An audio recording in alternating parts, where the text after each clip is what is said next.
Rooney എന്ന് പറയുന്ന Manchester യുണൈറ്റഡിൻ്റെയും ഇംഗ്ലണ്ടിൻ്റെ എല്ലാം ഇതിഹാസമായ ലെജൻഡായിട്ടുള്ള റൂണിനെ പറ്റിയുള്ള ഒരു ഡോക്യുമെൻ്ററിയാണ് നമ്മളിന്ന് റിവ്യൂ ചെയ്യാൻ പോകുന്നത്. ആൻഡ് ഇത് ആമസോൺ പ്രൈമിലാണ് ഉള്ളത്. കഴിഞ്ഞ വീഡിയോ ചെയ്തപ്പോൾ അത് പറയാൻ പറഞ്ഞു എവിടെയാണ് അത് കണ്ടാന്നുള്ളത്. സോ ഇത് റൂണിയുടെ ഇത് ആമസോൺ പ്രൈമിലാണുള്ളത്. ആമസോൺ ഒറിജിനൽസിൻ്റെ ഒരു ഡോക്യുമെൻ്ററി സീരീസാണ്. സോ ഇത് 2022 ഇറങ്ങിയ ഡോക്യുമെൻ്ററിയാണ്. ഞാൻ അന്ന് കുറച്ച് ഭാഗം കണ്ടിട്ട് പിന്നെ അത് അവിടെ സൈഡിൽ വെച്ചിട്ട് ഇപ്പോഴാണ് ബാക്കി കണ്ടു തീർത്തത്. അതിൻ്റെ കാരണം ഞാൻ ലേറ്റർ ഓൺ വീഡിയോയിൽ പറയാം. സോ വെയിൻ റൂണി എന്നുള്ള പ്ലെയറിനെ പറ്റി ഒന്ന് ആലോചിച്ച് നോക്കാം. വേറെ ഒന്നുമല്ല, കാരണം ഞാൻ ഈ വെയിൻ റൂണി എന്നുള്ള പ്ലെയറിനെ പറ്റി ആലോചിക്കുമ്പോൾ എൻ്റെ മനസ്സിലേക്ക് ഓടി വരുന്ന കുറേ മെമ്മറീസ് ഉണ്ട്. എസ്പെഷ്യലി വെയിൻ റൂണിനെയും ആ മാഞ്ചസ്റ്റർ യുണൈറ്റഡ് ടീമിനെയും റിലേറ്റഡ് ആയിട്ടുള്ള കുറേ കാര്യങ്ങൾ, കുറേ കോൺട്രവേഴ്സീസ്. അതേപോലെ തന്നെ ആ സമയത്ത് എന്താണ് വെയിൻ റൂണി ഒരു കോൺട്രവേഴ്സി ഉണ്ടായിട്ട് Wayne Rooney transfer request submit ചെയ്തിട്ടുണ്ടായിരുന്നു. അന്ന് ചെൽസിയിലേക്ക് മാറും എന്നുള്ളൊരു റൂമറൊക്കെ ഉണ്ടായിരുന്നു. അന്ന് ഞാൻ എൻ്റെ കുറച്ച് കൂട്ടുകാരുമായിട്ടൊക്കെ സംസാരിച്ച് ഒക്കെ ഞാൻ ഓർമ്മയുണ്ട് എനിക്കിപ്പോഴും ആ ഡിസ്കഷൻസ്. എസ്പെഷ്യലി റൂണി എന്നുള്ളൊരു പ്ലെയർ മാഞ്ചസ്റ്റർ യുണൈറ്റഡിനെ ഒറ്റയ്ക്ക് ക്യാരി ചെയ്തിട്ടുള്ള പല മൂവ്മെൻറ്റ്സും ഉണ്ട്. ആൻഡ് ആ ഒരു ഇതൊക്കെ ഇതിനകത്ത് ഈ ഡോക്യുമെൻ്ററിയിൽ കാണിക്കുന്നുണ്ട്.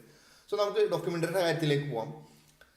സോ ഡോക്യുമെൻ്ററിനെ പറ്റി പറയണമെന്നുണ്ടെങ്കിൽ എനിക്ക് ഫസ്റ്റ് ഓഫ് ഓൾ ഫീൽ ചെയ്യണ വേറെ ഒന്നല്ല, ഭയങ്കര സ്ലോ പേസ്ഡ് ആണ് ത്രൂ ഔട്ട് പോയതെന്ന് എനിക്ക് തോന്നി. കാരണം ഒന്ന് സ്ലോലി ഇങ്ങനെ പോയിട്ട് ഒന്ന് ഹൈപ്പ് ചെയ്ത് വന്ന് അപ്പം തന്നെ അത് താഴേക്ക് പോകും. അപ്പം അങ്ങനെയാണ് ത്രൂ ഔട്ട് ഡോക്യുമെൻ്ററി. ആൻഡ് ഫസ്റ്റത്തെ ഒരു 25 മിനിറ്റ്സ് കംപ്ലീറ്റ്ലി എന്താ ഒരു അവാർഡ് ഫിലിം പോലെ ഭയങ്കര ലോ ആയിട്ടാണ് കൊണ്ടുപോയ പോലെ എനിക്ക് തോന്നി. ഇതുകൊണ്ട് ഞാൻ നേരത്തെ പറഞ്ഞില്ലേ എന്തുകൊണ്ടാണ് ഞാൻ പകുതിക്ക് കുറച്ച് കണ്ടിട്ട് നിർത്തിയത്. അത് ഇതുകൊണ്ട് തന്നെ ഇരുന്ന് ഏകദേശം കുറച്ച് കണ്ടപ്പോൾ തന്നെ എനിക്ക് ആ ഒരു ഹൈപ്പ് അങ്ങോട്ട് കിട്ടണില്ല അതിൻ്റെ അകത്ത്. അതുകൊണ്ടാണ് ഞാൻ അത് അവിടെ വെച്ചത്. പക്ഷേ ഇപ്പോൾ ഫുള്ള് കണ്ട് തീർത്ത്.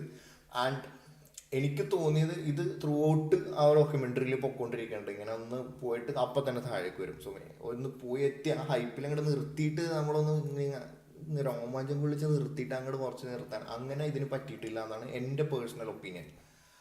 സോ നിങ്ങളുടെ അഭിപ്രായം വേറെ ആയിരിക്കാം. നിങ്ങളുടെ അഭിപ്രായം എന്തായാലും കമൻറ്റ് ബോക്സിൽ പറയാം നിങ്ങൾക്ക് എന്താ തോന്നിയെന്ന്. ആൻഡ് എനിക്ക് കുറച്ചും കൂടെ വേറെ ഫീൽ ചെയ്ത് ഇതിൻ്റെ അകത്ത് കുറേ മൂമെൻറ്റ്സ് റൂണിയുടെ ലൈഫിലുണ്ടായ കുറേ കാര്യങ്ങൾ, കോൺട്രവേഴ്സികളും പല ഇഷ്യൂസും ഒക്കെ പറ്റിയിട്ട് ഇതിനകത്ത് കാണിക്കുന്നുണ്ട്. അതുപോലെ തന്നെ അലക്സ് ഫെർഗൂസൻ്റെ ഓഫീസിൽ പോയിട്ട് നേരിട്ട് കൺട്രോൾ ചെയ്യണം. റൂണി നേരെ അലക്സ് ഫെർഗൂസൻ്റെ ഓഫീസിൽ പോയിട്ട് ഈ ടീം എങ്ങനെയാണ് പോകുന്നതെന്നും പറയുന്ന ഒരു ടോക്കിനെ പറ്റിയിട്ടുള്ള കാര്യങ്ങൾ. അതുപോലെ തന്നെ അതിന് റിലേറ്റഡ് ആയിട്ടുണ്ടായ കോൺട്രവേഴ്സീസ്, ട്രാൻസ്ഫർ റിക്വസ്റ്റ് സബ്മിറ്റ് ചെയ്തത്, പിന്നെ അവിടെ സ്റ്റേ ചെയ്യാൻ പോയതും, പിന്നെ മാനേജറായി വന്നു ഡെർബി കൗണ്ടിയിലേക്ക്. സോ ഇങ്ങനെയുള്ള കുറേ കാര്യങ്ങൾ നമ്മൾ റൂണിയുടെ ലൈഫിൽ നമ്മൾ കണ്ടിട്ടുള്ളതാണ്. ഇതുപോലെ തന്നെ വേറെ കാര്യം പറയാനുള്ളത്, എൻ്റെ അടുത്ത് കഴിഞ്ഞ വീഡിയോ ചെയ്തപ്പോൾ 2-3 പേര് ചോദിച്ച് എന്തുകൊണ്ടാണ് ഇങ്ങനെ ഒരു സീരീസ് ചെയ്യാൻ കാരണം. അപ്പോൾ എനിക്ക് അവരോട് എല്ലാവരോടും നിങ്ങളോടും പറയാനുള്ളത് ഒന്നുമില്ല. നിങ്ങൾ ഇങ്ങനത്തെ സീരീസുകൾ കാണുന്ന സമയത്ത് നിങ്ങളുടെ മനസ്സിലേക്ക് ഓടി വരുന്ന കുറേ നിമിഷങ്ങളുണ്ട്. അതായത് പാസ്റ്റിൽ ആ ഒരു ടൈം പീരീഡിൽ നിങ്ങൾ ചിലപ്പോൾ ഒരു മാഞ്ചസ്റ്റർ യുണൈറ്റഡ് ഫാൻ ആണെന്ന് ഇരിക്കട്ടെ, നിങ്ങൾക്ക് ആ ഒരു റിലേറ്റഡ് ആയിട്ട് നിങ്ങൾ കണ്ടതും നിങ്ങൾ പല ഫ്രണ്ട്സിനായിട്ട് സംസാരിച്ചതും പലരുമായിട്ട് നിങ്ങൾക്ക് ഉണ്ടായ ആ ഒരു മൂവ്മെൻറ്റ്സും സംസാരങ്ങൾ എല്ലാം നിങ്ങളുടെ മനസ്സിലേക്ക് ഓടി വരും. സോ അതാണ് എനിക്കിത് കുറച്ചും കൂടെ ആയിട്ട് റിലേറ്റ് ചെയ്യാൻ തോന്നുന്ന കാര്യം. സോ നിങ്ങൾക്ക് അങ്ങനെയാണെന്നുണ്ടെങ്കിൽ കമൻറ്റ് ബോക്സിൽ രേഖപ്പെടുത്തുക. ആൻഡ് തിരിച്ചതിലേക്ക് തന്നെ പോകാം ഡോക്യുമെൻ്ററിയിലേക്ക്.